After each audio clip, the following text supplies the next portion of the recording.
Greetings, fellow armchair Imagineers. Tiki here. And Blue Dragon 5. Ladies and gentlemen, as we find ourselves in the midst of Disney's big venture into the world of streaming, having started a war in the process, we thought it'd be nice to stay up to date on the ever growing catalog and rule on what's a must or a bust. On Disney Plus! Yeah! Tonight, we are talking episode 1 of the MCU's latest Disney Plus series, Secret Invasion, episode 1, Resurrection. And tonight we have a very special guest on. This guy's been in the comments for, I think, literal years. He's very much been a part of the channel's community from a fan perspective, and we figured, we'd want to give him a chance to come on and say his piece on something that he's passionate about. That something is the MCU. So Romello Malone is here. How you doing, Romello? I'm doing all right. How you guys doing? Doing good, man. Awesome to have you on board. Yeah, I really like you guys' channel. I think you guys do a good job, like other YouTube people who make videos of discussing movies and TV shows and stuff. And I really appreciate the work you guys do. Thanks. Yeah, we appreciate that, man.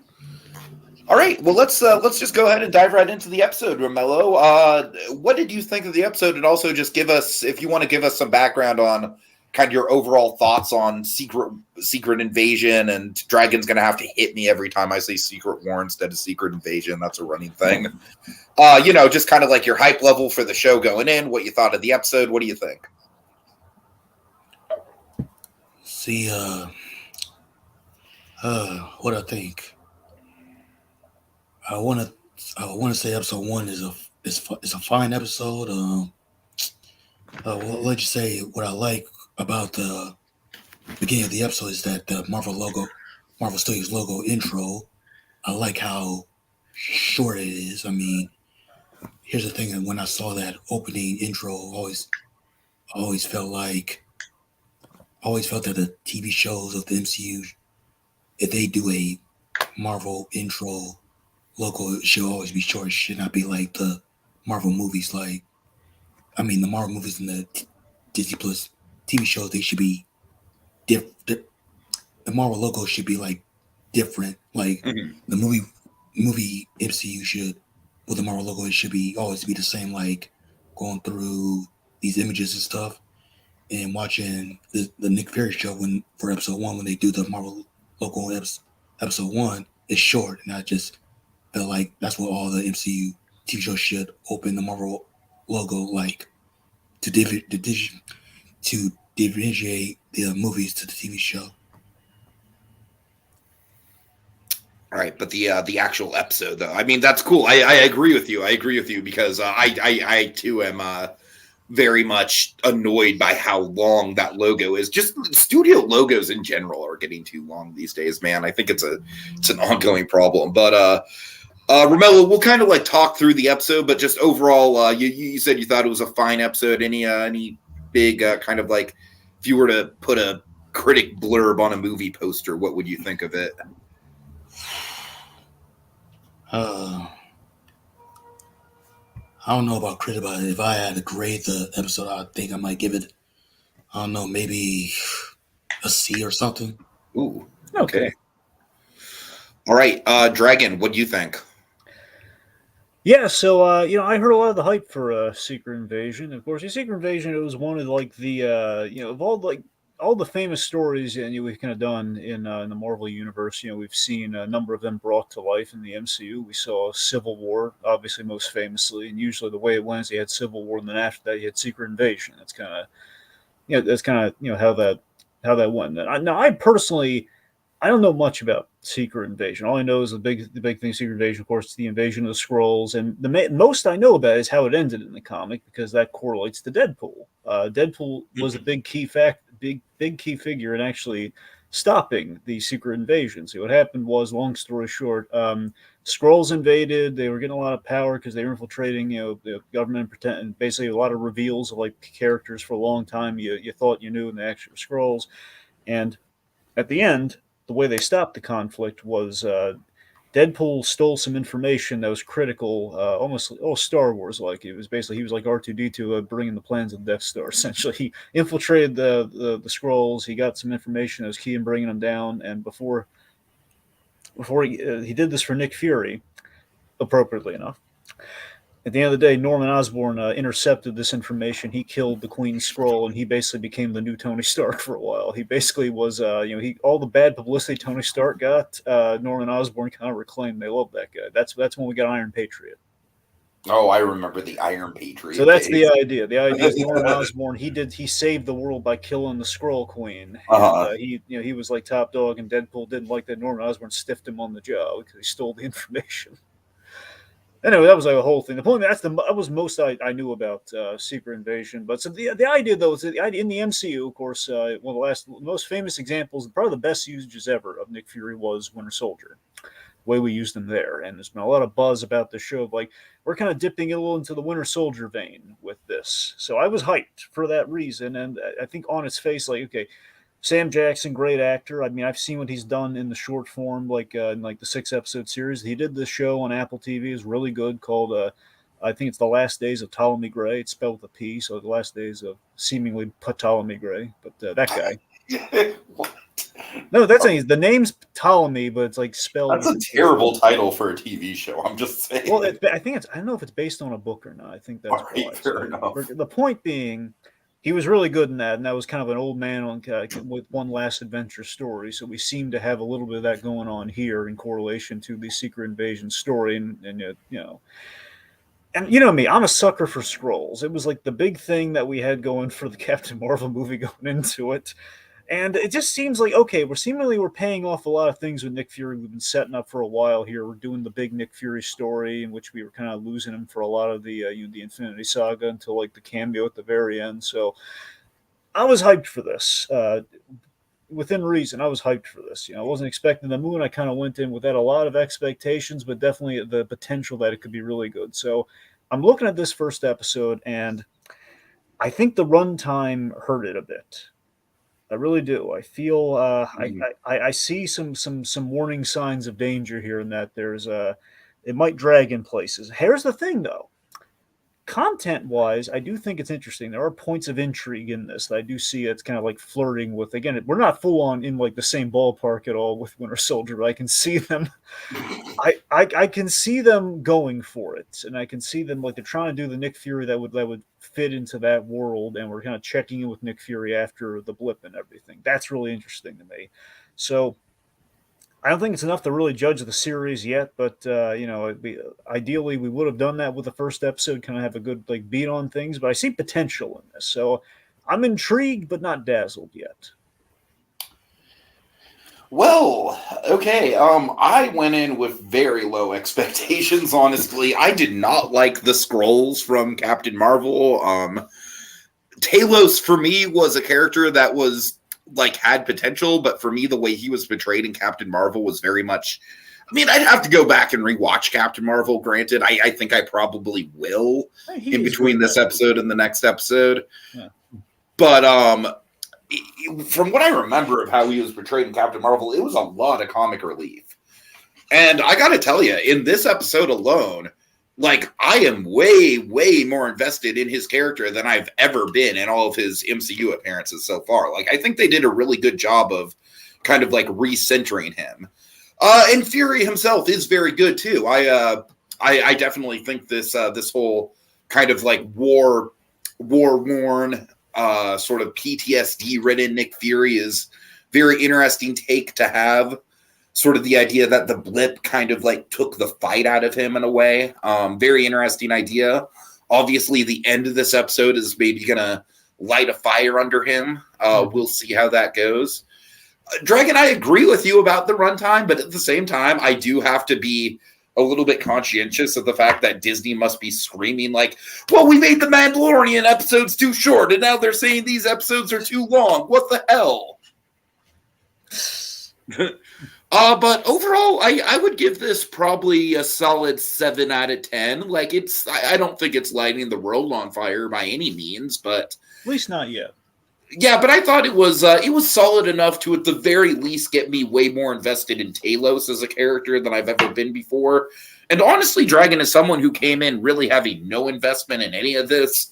I think that's a good starting place for me to get more invested going forward. Well, I mean, let me be clear again. I'm going this. I don't know Secret Invasion like the back of my hand. All I know is the Secret Invasion is more of like a premise than it is like a big like story with iconic points to it. To me, or it's just like Secret Invasion is all about the concept, so it's kind of a blank canvas. Basically, the Marvel invasion of the body snatchers, essentially. Exactly. There you go. That's essentially what the genesis is for that. Yeah. So it's essentially that's the cells, just applying that to the MCU, and just really the question of, unfortunately, we don't have the access to all the characters like we did in the book. So, how are we going to kind of zhuzh that up a little here? How are we going to make that compelling? And by the same token, it's like best case scenario plays like a Mandalorian where we don't have all the toys. We have the knockoffs of the toys.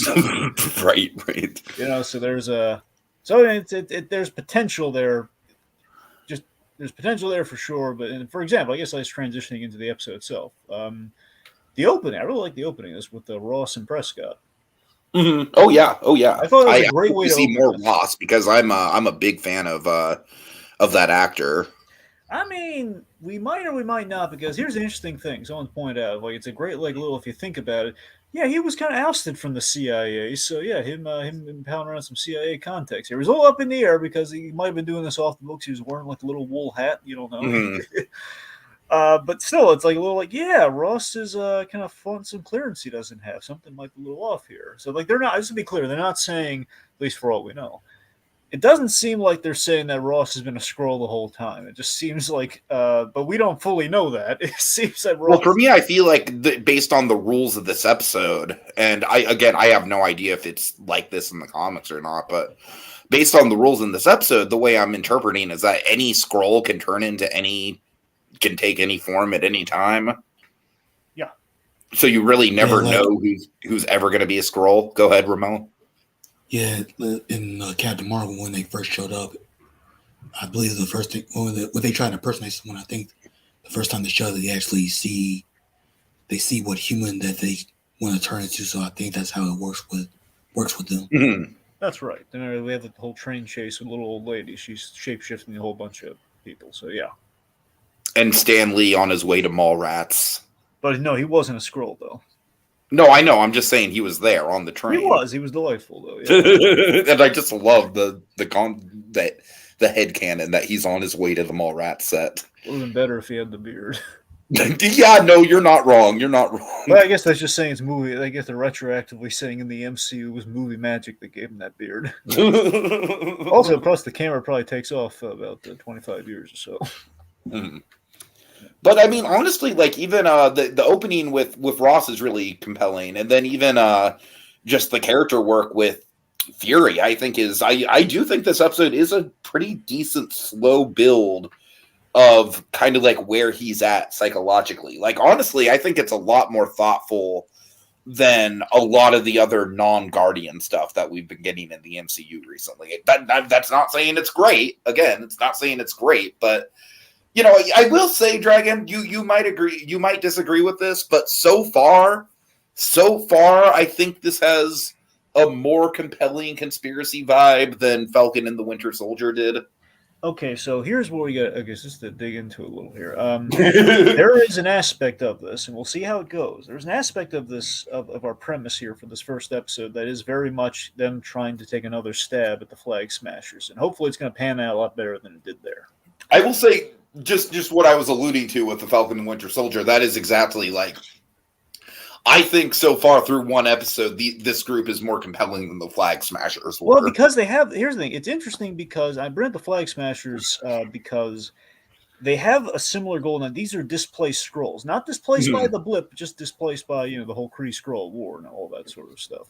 So So they have a similar angle in that only they're conquering. They're essentially conquering the Earth in secret. That's essentially what's going on. They're not going full Kang the Conqueror. That's like that's got the fancy title and blast through everyone. I don't think anyone's going full Kang the Conqueror anytime soon. Well, not anytime soon. No. But yeah. So the whole new Skrullos thing, where they're basically kind of carving out a niche in Russia, and basically the plan is they're going to incite a war that will basically destabilize the whole plan. The Skrulls will basically they'll run the place once the forces destroy each other. So we should probably talk about two of the controversy points with this episode. One of them I think is a little bit more complicated, and I'm interested to hear the opinions, because of the whole thing of setting this in Russia. I think there are pros and cons to that.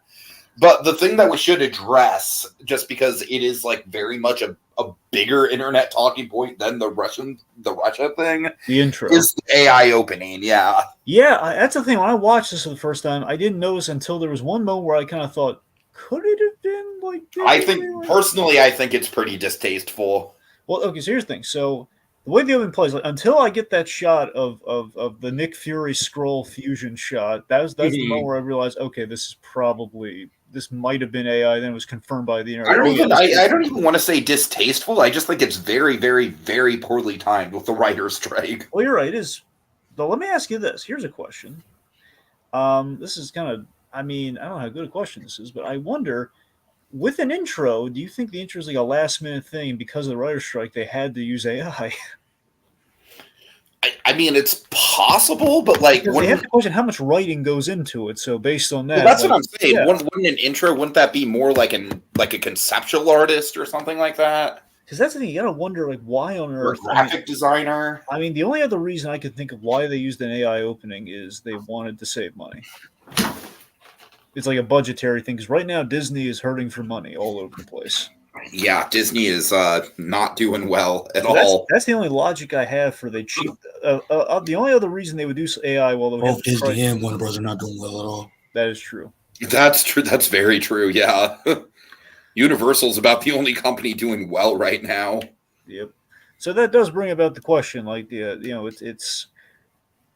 Why else would they do such a poorly timed thing? It would have been like a budgetary thing of we need to save money for our show, especially in a show that has all sorts of Skrull effects. Honest to God, you know what I think they should have done?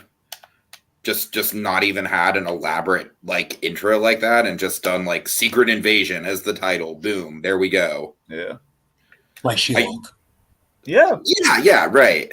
Pretty much, yeah. And I don't know. I do think I am one of those people that thinks that this kind of like what Romello was saying about the the intros. I think the Marvel logo, I should say. I think these whole overly produced CGI, credit sequences. It's a little long in the tooth at this point. I think some of them are really cool, like Hunters, for example. But some of them are just I don't know. Whenever I see a true crime documentary and it's got one of those 1 minute long, credit intros, I'm like, what are we doing, guys? What are we doing? Come on now. So I do think it's an industry thing that is a little bit overused. So I don't know. The Hunters intro is really good, though. The Hunters, I bring up the Hunters intro because it's the best example of that. I remember telling you about that first season how in love I am with that opening and the score for the first season with that opening. Mm-hmm. I'm knee deep into season 2, man. Anyway. Anyways. So getting back on point. Yeah, so the second point contra the whole Russia thing. So this is something interesting because Marvel Universe just period as a concept has always been it's set in our world, New York, and we're using the familiar locations. Mm-hmm. And of course, when big events happen like 9/11, we represent these events. Now, when you look at the MCU, we do have similar parallels, but in the past they've been more illusions than they have been full on direct we're actually doing the thing. Where, for example, Avengers very much 9/11 on an alien scale. Mm-hmm. We have you can go back to Iron Man. Iron Man, you have kind of the war on terror thing, with the whole, with kind of the update on the Iron Man origin. Iron Man was very much a war on terror movie for sure. Yeah. And of course, Iron Man 2. Very rooted in that. Iron Man 2, we bring in Obama, with the whole, with the whole the Iron Man painting and everything. So, we're representing things. And also, I don't want to convolute things here. I'm just saying, we've had fictional presidents. This is going to be important because we're going to talk about the president who does show up in this episode. So we've had fictional presidents in the MCU. Like, well, why isn't it Harrison Ford? Well, Where's Harrison Ford? I'm sure you thought about that, Tiki. I definitely did. Yeah, so President Ritson is that guy, and Ritson here is set up. Most likely, if I'm a betting man, I'll bet you all of King Midas' silver. That guy's going to end up being a Skrull, and we're going to kill him off, and then that's where, that makes sense. Ross is going to roll on in.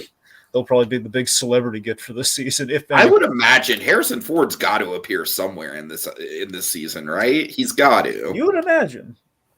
Yeah. So, anyway, here's the thing, and some of it depends on if it's like they fast line his appearance in Indy 5. Like, shit, Indy 5 is failing. Bring him in. Everyone needs to forget about Harrison in Indy 5. He's great and shrinking. Bring him on TV. Put him on TV. but yeah, so the thing to factor in is, like, when you look at it's kind of hard if you track the administrations in the MCU and then you have to factor in the Netflix shows, because there's one Trump reference in Luke Cage. Oh, right, yeah. One, but it's kind of hard to read. Is like, okay, are they saying that, it was like the whole thing of like he was going to run, and then maybe it didn't happen in the MCU, or presumably it happened. Then we're going into the new administration with this Ritson guy, and then we have the 5-year jump in which that's another administration. So that gives them a little birth of like, well, we have another new guy. Oh man, that's so. Oh. Like there's a question of timeline. So I think it's a question of how much of it is like, do we have all fictional presidents and we just have parallels to real guys, or do we have like a mix of? I think ultimately it's a mix of both. I think it was. I think we probably had real presidents, and then we had the shift to President Ellis by the time we had Iron Man 3, and then maybe if I factor Luke Cage, maybe Trump was president. Then we got another guy. The question is, who was that other guy? But anyway. Fact is, I'm not trying to be political. I'm just saying, like, the man's name was referenced, okay? So technically it was brought up, whether it's like canon or not, or it's a multiverse thing, you be the judge. We'll just say that Luke Cage isn't canon just so we don't have to deal with that. Well, I think Marvel's trying to do is not have the Netflix shows be canon in the actual MCU. I mean, right. That's probably why they're rebooting. They're kind of rebooting Daredevil, like having the same actor play this sort of same Daredevil, but it's a little different. Yeah. I mean, right. So because of that, because of what you just said, Romello, I definitely think that one vague allusion to the Orange Man is not going to make his actual existence in the MCU canon. I think exactly. So that's what I'm saying. All I'm saying is like, Luke Cage can still exist. I just think. Oh yeah, for sure. No, I think Romello's absolutely right. Ultimately, I think the smart money is that they're just gonna like basically salvage as much as they can, and just gonna like rebrand and kind of chalk it up to the multiverse, where it's the same actor playing it, but it's just this is how we're doing it in kind of the regular, the 1999. I would love for Mike Colter to come back. I think he owned that role. I really do. Well, absolutely. And there's a lot of teasing if he's going to come back or not. Where I mean, he wants to, but it's a question of like they're going to be able to make it happen. And right now, it's all. Is he too tied up with Plane 2? I wonder if his show Evil is still on or not. Oh God, I forgot about that. No, seriously, because it kept going. It's on Paramount Plus. So yeah, because it's a CBS it's a CBS procedural. They're gonna run it into the ground. That's the thing. I don't know if they did beyond 3 seasons or not. That's what I want. I know they brought it back for like for 2 seasons. But I don't know if it stopped there or if it kept going. Anyway, but yes, the point being, again, obviously with the broad spectrum of these shows, it would be great to.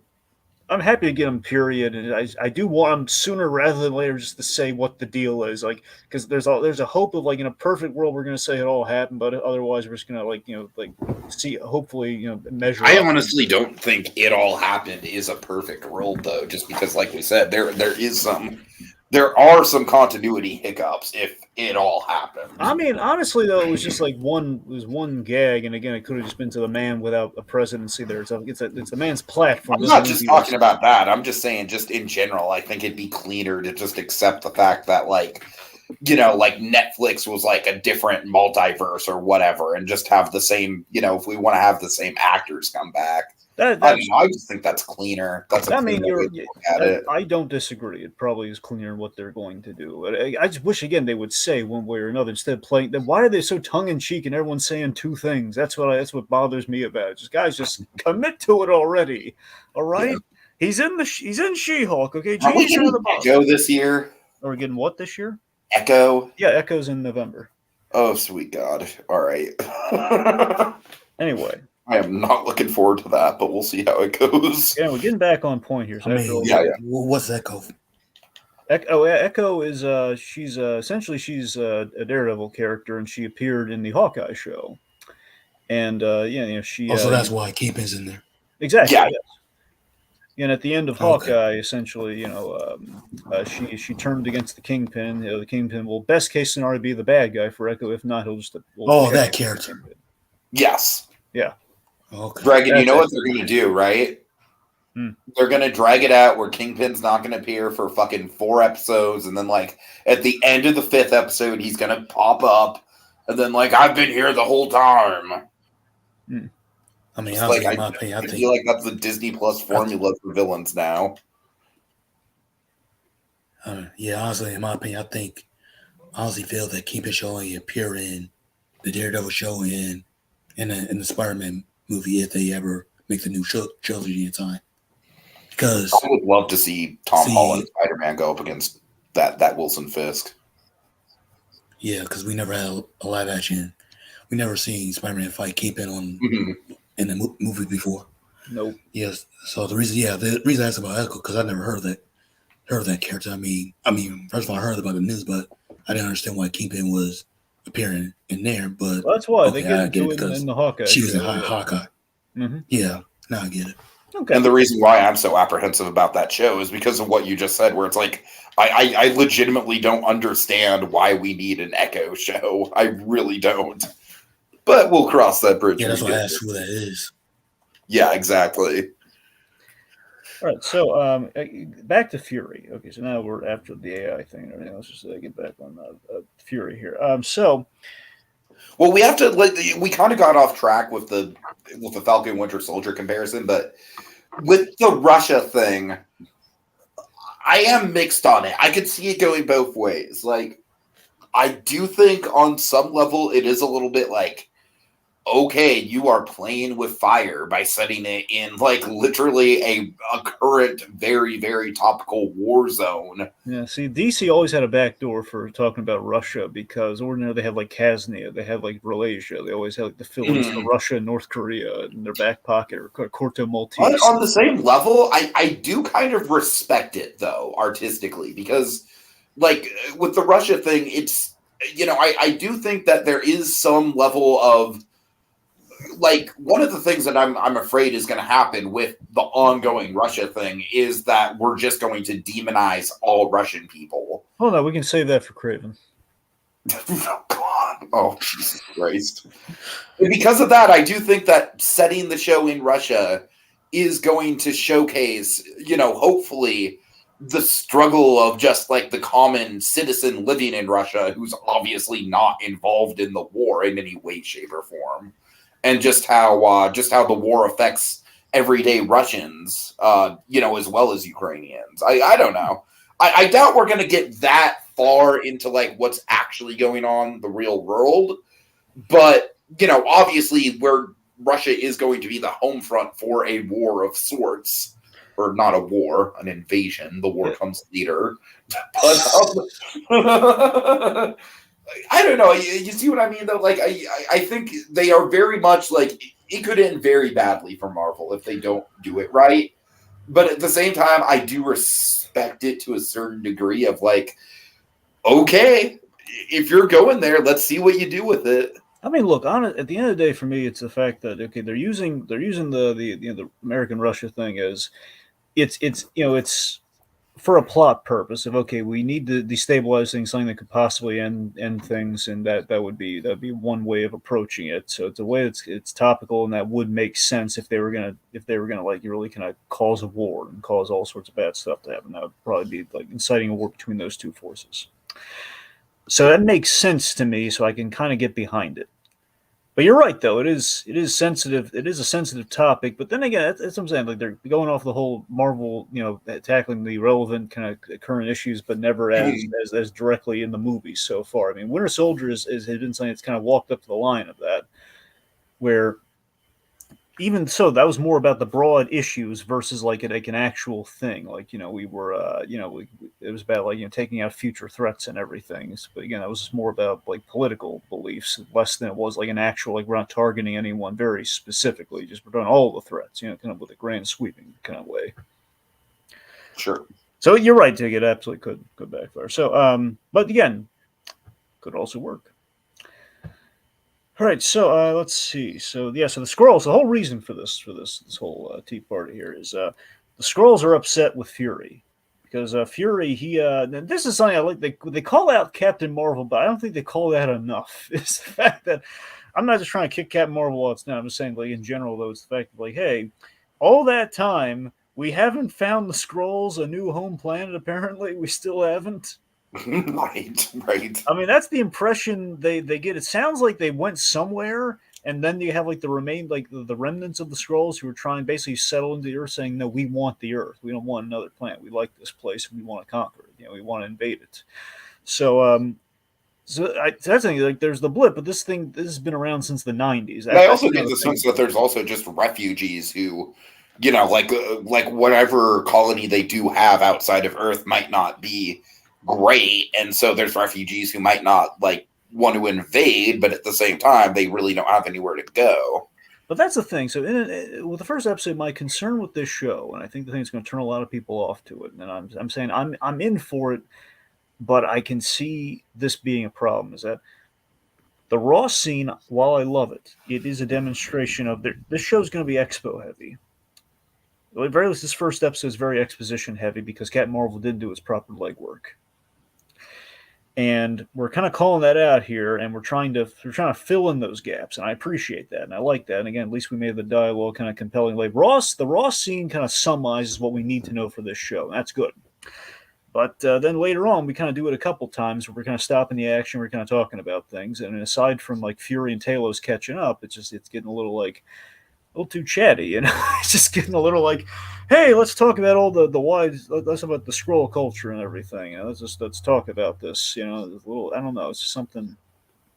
Mm-hmm. I mean, this is good. And this is stuff that we need. It just feels like it's kind of hurting the pacing of the episode to a degree, and it makes me think like they're gonna have a marketing problem with the whole show. Half the show is gonna be this. Yeah. No. I mean, it's like with the marketing, they've been focusing mostly on just like tying it into, like you said, tying it into Winter Soldier. But Emilia Clarke's the character I'm most worried about in this show. Mm-hmm. Because she's being saddled with all of this. She and our bad guy here. And if our bad guy doesn't, he did something really big at the end of this episode. So based on that, he should be rather exciting. Gravik, played by Kingsley Ben-Adir, if I'm saying his name right. That guy. With Emilia Clarke, I do think that, like I said, I don't necessarily think that her character just on her own terms is particularly compelling. Like, I to be honest with you, I've never really understood the hype behind her screen presence. I've never really cared that much for her as an actress. I liked her. But I do think that the Talos connection is very, very compelling. It is. That scene was great, but I'm saying I feel like that's kind of the that's kind of the kind of personal connection that we were lacking with the Falcon Winter Soldier villain, I think. That's true. The only time we only teased like for one episode potential with that character, with the Carly Morgenthau character.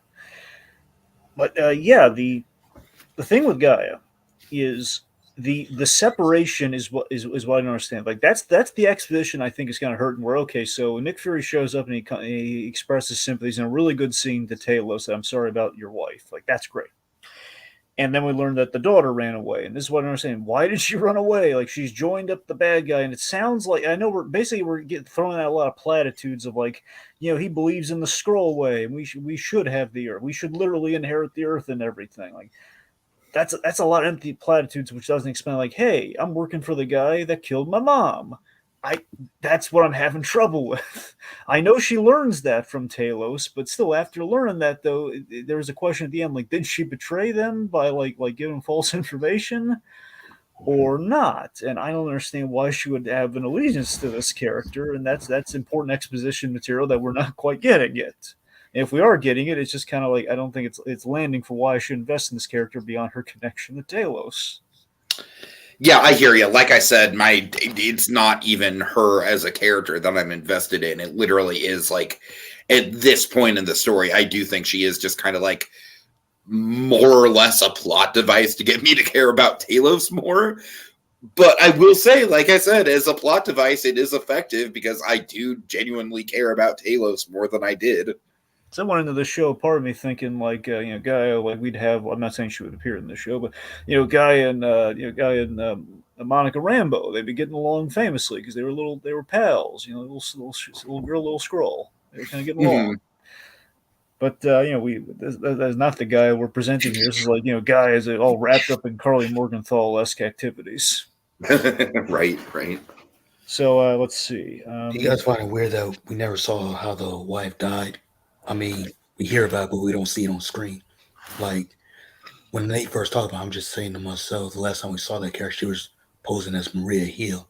And I just find it odd that that they say that she died and we never saw that on screen. Like, that character was, like, important to Talos and Captain Marvel. And I just thought, I mean, the only appearance that she had was Captain Marvel, Spider-Man Far From Home, and this one. And I just feel like she has not been around the MCU long enough to have a death. That is a really good point. Yeah, that is a really good point. I completely forgot. I knew we had a female Skrull. I completely forgot that was her with Talos. Yeah, I did too. And I definitely agree that the whole plot point of Talos's wife getting killed off, like, very rushed. Like, I don't care about that side of Talos nearly as much as I do about the fact that he's got a daughter on the, who's basically a terrorist. And again, to reiterate, don't necessarily care about the daughter as a character, just care like that is personal stakes for Talos as a character. But yeah, it is wonky, the fact that we literally just get all that as exposition. Like, you would think that we would have, like, I mean, I don't know, I think that'd be a good way to open the show, is to have like her death scene or something like that. Wait a minute, did we see the daughter in the Captain Marvel movie? Yeah, she's palling around with Monica Rambeau. Okay, yeah, that's right. It's been a long time. It's been a long time since I've seen the first one. I mean, I barely watched that movie over and over again. I mean, it's not exactly the most rewatchable of the MCU. It really isn't. Yeah. I think I only saw it the one time in theaters, honestly. I mean, I saw it only once in theaters, and then TNT, and then that's it. Yeah. All right, let's see. Okay, so that thing. So we have Old Man Fury, and he's. We see that he's being called out for not being quite himself post blip. Now that's the thing that a lot of this we're gonna have to really kind of like. I'm hoping we kind of explore this a little bit more, because right now, Tiki, I hear everything you're saying, but in terms of like seeing the post blip kind of like PTSD and everything, I think it was a little surface level in this episode. I think everyone's like responding. Oh yeah, totally, it was. Yeah, just in the sense of I see what we're saying about him, but I don't. We hit on it in a really great moment, a really great unspoken moment with Maria Hill, where this is like he's giving like excuses for why he was on Saber and essentially running away from the world that changed under his watch. And I think the idea being that I think the idea that we're getting at here is that Nick Fury feels like he failed in a tremendous way with the blip, and he's having trouble facing that failure. Because the world changed irrevocably because of that, because this was like the one threat he couldn't see coming, or he couldn't he couldn't take off the board. So personally, I think that makes sense, because I think that makes sense for him why he's been gone from Earth these years, because I think him being blipped like that haunted him, and he wasn't able to stop something like that, and I think he doesn't want to go through something like that again. So I think that's why he decided not to be on Earth anymore and decides to be with the Skrulls and everything. It was like, again, it was Nick Fury caught with his pants down. This was like the one time he did not have a backup. To be fair, even then he did have like his last trump card was the Captain Marvel. Captain Marvel, yeah. So to be fair, he did. That's where he should cut himself a break, but he's not because he's looking at the grand sweeping damage and like the world he came back to, and the fact that's why. If I'm to read into it, that Saber is like his. It's kind of like the safer version of Ultron to a degree, kind of. It's sort of like here's something I can do to keep myself busy, so I don't have to look at the damage and the consequences, so we can absolutely be ready for the next time we have a threat like a Thanos or something. We'll have Saber, we'll have it up there, but also I just can't look at the world that has gotten so out of whack because I wasn't prepared for this. And also, this is a moment that really I thought was really beautiful if I read it right. And I hope that's what they were alluding to is that I think he's sad about Tony Stark too. I think there's a little bit like he lost kind of his favorite adventure. Yeah, I think that's that too. Yeah, because one of my favorite lines is like, what was your midlife? What did you buy as a midlife crisis shopping spree? I got the Avengers.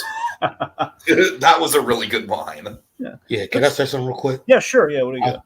I think at the end of the show, like the finale, I think it probably might set up Nick Fury, like recruiting the Avengers again. Like I think the show's trying to set him up, trying to set up a new team of Avengers. Like personally, I think the first person he should access is Spider-Man. I believe. I think he should be the first person he should ask him to join the Avengers and stuff. I think the show's trying to set up because who's that female from in Black Widow and Falcon Winter Soldier, or the side-filled actress. Yeah, you mean Julie Louis-Dreyfus? Julie Louis-Dreyfus, who plays Val, the Contessa. Yeah, she's like basically like the new Nick Fury, but for the Thunderbolts. Yeah, she's building the Thunderbolts. Yeah. Yeah, so I think now she's doing that, and the show's it's working on a character arc for Nick Fury in this series, and I think this show might set up him coming back to the world, trying to find new Avengers, take down a new threat. That is a fair point because what we are doing now is that as Romello just said, we're building the Thunderbolts, and by proxy, maybe that's going to be a long kind of like right now. The Avengers are officially disbanded. Right? As Ezra Miller just said. No, I said as Romello just said. Oh God, I'm sorry. I'm sorry. Jesus Christ. Anyway, as Romello, we got to you, didn't it? Yes, I haven't even seen it. So as Romello just said, yeah. So we're building, we're building to the Thunderbolts, and right now the Avengers are officially disbanded. They are, they're off table. That's been kind of ruled like they're not really a group right now. Only riding high on kind of the post Avengers lifestyle is Ant-Man. So looking at that, it would stand to reason that if anyone's going to get the band back together, and like we'd build to a thing of like, okay, so Nick Fury sees the Thunderbolts, and that's maybe a call to arms of like, okay, I got to get the band back together officially. I got to, as my redemption for what I've done. I got to fix this. But that's the thing. I like that Nick Fury is such a guy who's in control, and that really shook him. And also, on some level, as they kind of imply, like the loss of Tony Stark, who was like the beginning of all this, that really, I think, it was, it's kind of like losing a child to a degree for him, and losing Tony Stark. And we saw like during the big funeral lineup, he's the last guy that we see at the funeral shot. Now, as far as the Spider-Man goes, this is where we land the tricky territory because we had Far From Home, in which Far From Home has Nick Fury in quotes reaching out to Spider-Man. The problem is that is not Nick Fury, as Talos says Nick Fury. Yeah, but we also established that nobody knows who Spider-Man is. I know, that's the thing. That's the other wrinkle. So now it's like that. So he's gonna have to recruit Spider-Man in the suit. So he wouldn't be tracking down Peter Parker, he'd be tracking down the actual Spider-Man. Yeah. Well, actually I think he probably might know who Spider-Man is Peter Parker, because when Peter cast a spell, Nick Fury was still in space, so I don't think a spell can. Yeah, true, but I don't think you can make someone forget while they're not on Earth. I mean, unless the wording of the spell was like everyone on Earth, I think it was just everyone. I mean, you have to rewatch it to see what the wording was for that spell, but I don't know. I mean, you might be right. So the point being, though, as great as that would be, just Nick Fury getting on the Spider-Man bandwagon, it's a thing of like, I think right now the way we ended No Way Home is that Spider-Man, he's very much kind of in his solo act days right now. I don't think it's going to be a long time. It's going to be until Secret Wars, in which we're getting Spider-Man back into the fray. It feels like. You don't think it's going to be in Kane Dynasty? Honestly, I mean, it's possible. I mean, look, it stands to reason. Yeah, he would be in that, but personally, it feels like maybe not until Secret Wars. He might be the Ant-Man of those two Avengers movies. It's fair. I'm saying when you think about it. When you think of Secret Wars, one of the moments from that story. I'm not saying they're going to do it full on, but we did put the pieces into play here. The symbiote is in the MCU now. Like a little piece of symbiote is there. Now I don't know if there's going to retcon or do something different with it, but the point being, we've introduced symbiote, and we have Spider-Man, and we have Secret Wars, and all three of those things interact in that story. So it stands to reason if we're going to do something with Spider-Man, it's going to be Secret Wars, and we might bring him in for that big event to make it count. But then again, Spider-Man, we're probably going to work him in any way we can. So he might be in Kang Dynasty, but they got time to think about it. Yeah, there's a rumor that I heard this rumor that in Secret Wars they probably might have Tom Maguire and Andrew Garfield might come back in the role and be in that movie. That is the rumor. Yes, the rumor is if they're going to bring back everyone possible they can, even bigger than Endgame. So we'll see how that goes. If that's true, then I mean, here's the thing: if you're going to bring different variants of Peter Parker, maybe they should do that with the Hulk too. Like, probably bring Eric Bana back as Banner Hulk and bring Lou Ferrigno back as the 70s Hulk or something. Remember, before the Flash movie, I would have said that sounded crazy. But after the Flash movie, anything's possible. Like, just mostly in regards to Lou Ferrigno Hulk. Well, the reason I said it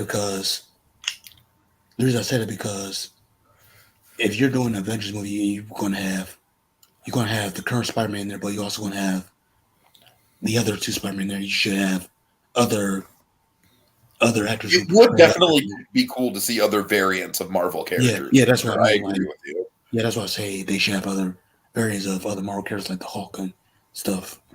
I'm just saying, Lou Ferrigno Hulk in particular sounds like something the Flash movie would do. Well, I don't want to dwell too much on like the stuff that we're going to see like years down the line with Secret Wars quite yet. Because if you want to break it down, it feels like you're gonna have like those tentpole portal scene moments in which we're gonna have like what are the big things we haven't done in the MCU yet. Of course, one of them is gonna be Black Suit Spider-Man. That'll be a big crowd pleasing moment for sure.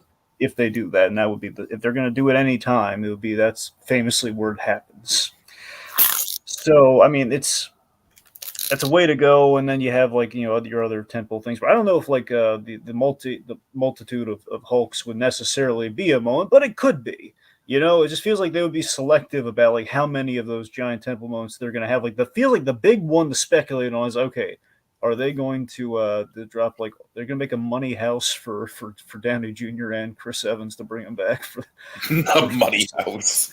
It's like build like almost like a fort, but like just the size of a house made of money that is like cemented, cemented together. It's like a little beach. It's like a little beach house made of money. Anyway, I mean, honestly, artistically, I would respect it more if those characters just stayed gone.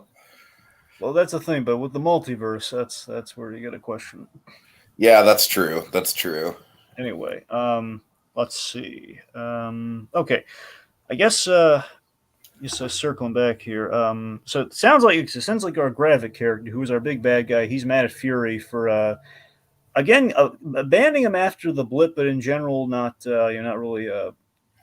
I guess that's what I'm saying. I really wish we defined more. Like, did Fury ever find like a place, or is there actually a colony, or not a colony? Because it sounds like there is, but it sounds like just the Skrulls feel like their backs have been turned on him. So this graphic guy, it sounds like he liked Fury and they turned on him because he disappeared. But that's a recent development, like 5 years versus like since the 90s. So that's just throwing me off there. But this guy really has it out for Fury because he goes as far as to kill someone very important to Fury.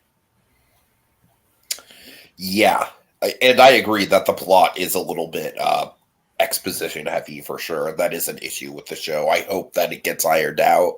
Like Olivia Colman, for example. Look, I love Olivia Colman. I do. Her role there was just like, look, it's Olivia Colman having fun in Russia. Isn't that cute? Right. Look at her banter. Look at Olivia banter. Oh my god. Livy.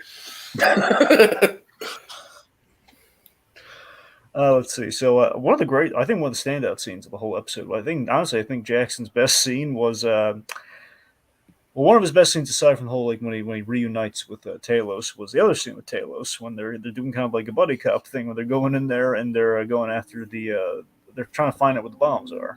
Mm-hmm. They're going to like the black market arms dealer, who turns out to be a Skrull, but he's also like an art dealer. So like Fury's interrogation of this guy while I'm sitting in the Louis XIV chair. The Louis XIV chair was a lot of fun. And I just love the tacting. This feels like classic Sam Jackson. The whole thing. You get one lie, and it's almost like everybody gets one thing. You get one lie, everyone gets one, but not two. You don't get two lies. So that was great. All that was great. Honestly, that whole scene was probably like the best Nick Fury dialogue in the episode, I think. Absolutely. And they had the Talos fight, which is pretty good. And you see poor Talos. He's while in his prime by Skrull years, he's getting a little up there. He's getting a little winded. So he's done a lot. He's getting a little winded. And I love that whole "I told you no, don't." He's getting real. His pride's hurt. I like it. That's what I'm saying. I like the intimate details we're doing between Talos and Fury here. And they did not share a lot of screen time in Cat Marvel. They were teaming up in the third act, but I don't know. Like aside, I guess. Sorry, second to the falsehood that was Keller. So Ben Mendelsohn was there. So I guess technically Talos was there, but when they really got to know each other. So this is them. We get to see the friendship at play here because he's usually delegated the Talos, but we haven't seen them really inhabit the same scene, fully knowing each other yet. So this is good stuff. Okay, let's see. I guess the last thing would be the ending of the episode, unless you have anything else you want to jump to. Romello, you got anything you want to bring up? You guys mentioned that this show had Winter Soldier vibes. I'm gonna be honest, I'm kind of glad it does because I do like the MCU, but I don't. I'm kind of getting tired of the whole. I'm tired of the whole comedic stuff sometimes. I mean, here's the thing. If they do it like 2 times, that's fine. But do it like 3 or 4 times, I just feel like it gets annoying a little bit. And I just feel like the MCU should. When I watch the MCU in Phase 4 now, I feel like they do it too much. And right now, I just want the MCU. I want the MCU to be kind of like. I guess I want the tone to be kind of like the first 2 X-Men movies or the Sam Raimi Spider-Man films. To have it be more seriously, because I think the MCU is falling for that trap of doing not comedy, but doing Quippage. Yeah, thank you. Doing that a lot in the MCU. I feel like it's a tricky dilemma that the MCU's in right now, where it's like it's you're either getting like Quantum Mania, which is just or Thor: Love and Thunder, which is just like basically like internet memes in the form of movies. Yeah, or you're getting stuff that's like deadly serious. Like I love Guardians of the Galaxy Volume 3, but that is a very, very serious movie. It's got light moments, but so I do agree that there should be some kind of middle ground. I do think Raimi Spider-Man is a good sort of framework for the tone to hit on if they can aim for that. I mean, it stands to reason when you think about it, with the exception of Guardians, which is kind of like the perfect blend, because they are comedies, but obviously they have great amounts of drama and pathos in there. But like ordinarily, it's like a thing of like if you have like something that's taken seriously or at least played honestly, that then has like jokes that has like jokes sprinkled at just the right moments, like a few laughs, but like genuine laughs that are happening during like a serious story, because that's life. Versus like, hey, let's make jokes and just kind of toss off the serious ramifications sometimes, where there's a balance to have it. It makes the joke stand out more if like it's in kind of a serious thing, where it's like, well, a joke happens, you're gonna remember it a little bit more. Versus like, yeah, man, these guys are always on fire with the humor, aren't they? They're always like, it's always someone, right. There's always someone stepping on the funnies, So yes, unless we see some bullshit shenanigans with the plot, Maria Hill is dead. I'm convinced that she's staying dead because she did not turn into a Skrull. Right. I was hoping she That was was, kind to of be my honest. thought. Yeah.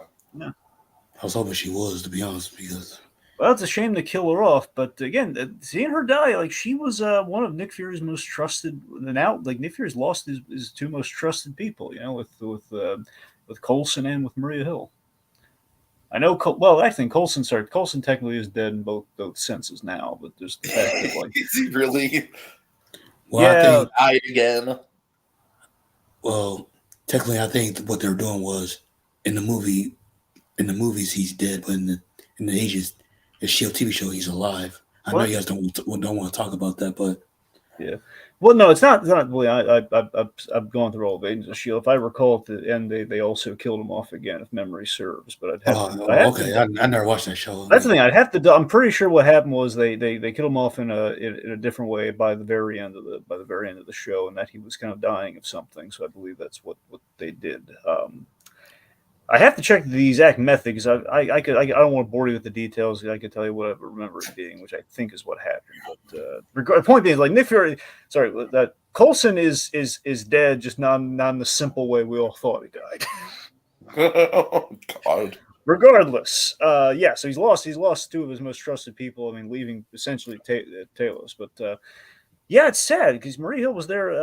I know they cut out the scene, but in the first Avengers movie, she was originally like a framing device. Like, Maria Hill was, she was a big addition. Unfortunately, we didn't really do a lot with her in Civil War. I think as a lot of us hoped she would, but still, I'm not gonna lie, I've never really. She's always been a character where it's like she's been around for a long time for sure, and by that, did you say Civil War? yeah, Civil War. I think she's not in Civil War. No, she's not. She's in the Winter Soldier. I know. That's what I'm saying. So in the comics, she was a big figure in Civil War. In the movie, Oh, it was like that was the weird thing when you introduced Maria Hill. Everyone was getting excited. Hey, Maria Hill, she has that big role in Civil War. Like you get excited because like, hey, Winter Soldier, she's really good in this. I can only she's building a lot of rapport right. with Captain America. I wonder how that's going to go in Civil War. And then, well, it wasn't in that movie. So what I was saying is, I do think that. I do think that with her gone, it's taken a big player off the board just on the fact that she is, that she's been around for practically since the beginning of the MCU. But I got to be honest with you, she's never really had that big of a screen presence to me the whole time she's been around. Again, Winter Soldier was probably her best material.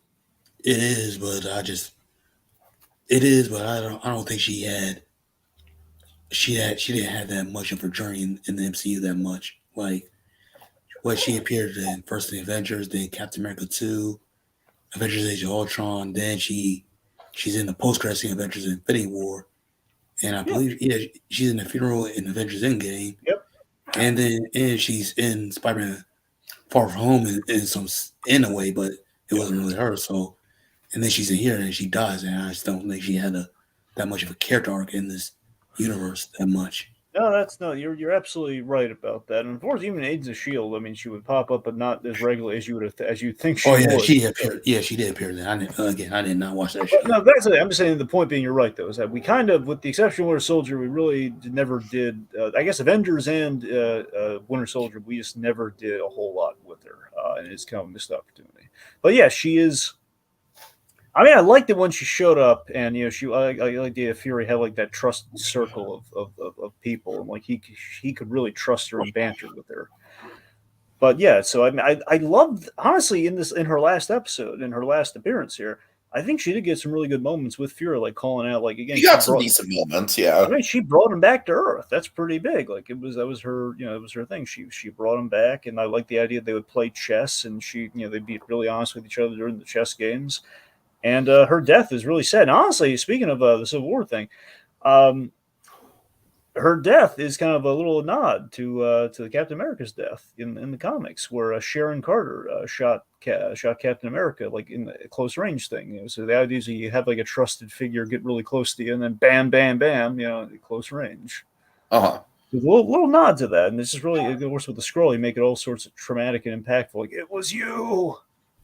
That was very traumatic. That was a really good kind of like last note to leave the episode on. I'll agree with you there. Yeah. Now okay, we have Richard's victims and his glorious chin avatar in the comments. Keep telling him, Bruce Campbell. He says, I didn't watch it yet. One question. Is it good? I would say it is good. It's not great. Romello, you're at a 6 out of 10. I'm at a 7 out of 10. Dragon, is that about where you're at? Like a 7? I think cautious 7, yeah. Okay. So yeah, it's like, we're all kind of like in the same ballpark where there's some good stuff about it, but it's definitely not like lighting the world on fire by any means so At least far. not yet. Richard's Victims also says, Tiki, take that back. Maria is the only hill I need. What about Hank Hill, Richard's Victims? He sells propane and propane accessories. And he cares about it. Seriously, if any man loved his job as much as Hank Hill loves his job, the world would be a happy place. Anyways. he likes Maria Hill. He says, I just like her because she's Nick Fury's right-hand man. Yeah. But because she's Nick Fury's right-hand man, I do think that it is a good choice to kill her off right here as kind of like an inciting incident. Because she is one of those characters where it's like she is a big enough deal in the universe that her death is impactful to the grand scheme of things. But I don't really think many people are going to miss her that much. Maybe Richard's Victims will miss her. And here's the thing. When you look at this show, the big potential for this show is like, okay, we're going to really see if Nick Fury, I mean, by proxy, Sam Jackson playing Nick Fury, if there are actually legs for this character, like if what is he going to do when we take what made him Nick Fury in the first place? Like we're going to take away all the tools of the trade. He's got these, he's got his sidekicks are gone. His little, his right hand, his left hand are gone. He's got Talos, yes, but even so, we have he's kind of the excommunicated Skrull of the bunch. The cabinet of Nick Fury. Yeah, the cabinet of Nick Fury. Thank you. The cabinet is shattered. And so we have to see, and also it's like we're kind of acknowledging here, like Nick Fury. We keep calling out his age throughout the scene. It's like Nick Fury from the very first Avengers movie. It's like he can't run. Sam Jackson really can't run anymore. We're going to see a Nick Fury who he can't run, but what's he going to do? We're going to see Nick Fury on his heels and see what he's going to do. No, I meant the cat that scratched it. Oh, the cat, right. The Flurkin, yeah. But it is kind of a cabinet too. But you're right. I mean, there's the cat as well, but the cat's in space right now. Yeah, honestly, I feel like Maria's Hill. Watching this episode, I was kind of okay with her death, but at the same time, I watched it again. I'm like, no, if you're going to kill her, I feel like she should have been killed off in a later episode. Like, she did have stuff to do, but I feel like she wasn't. How do I put? She didn't have much character enough in this series to have a death scene, and I felt like she should have died later in this show. Basically, you should miss her more before she gets we should give her more reason. You should get more reasons to miss her before we kill her off.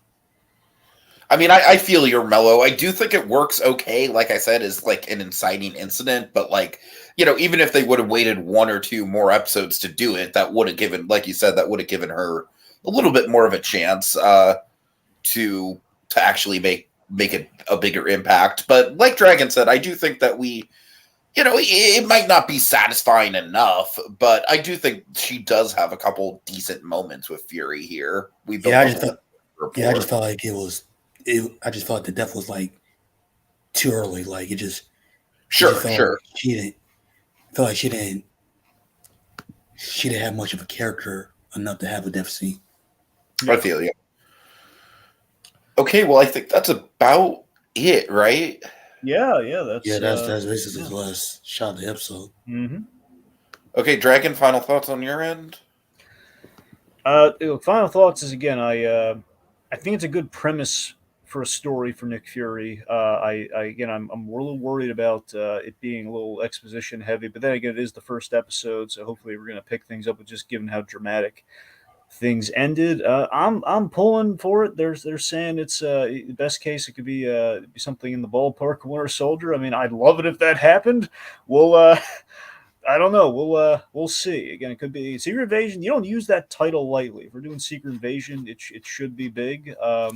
I hope we're not going to be able to call everything just knowing certain events that are going to happen. Like we're going to get a new president in the MCU. I'm hoping that's not like the big plot line we're singly building to. At the very least, if we are, I hope there's a little bit more to it. So we'll see.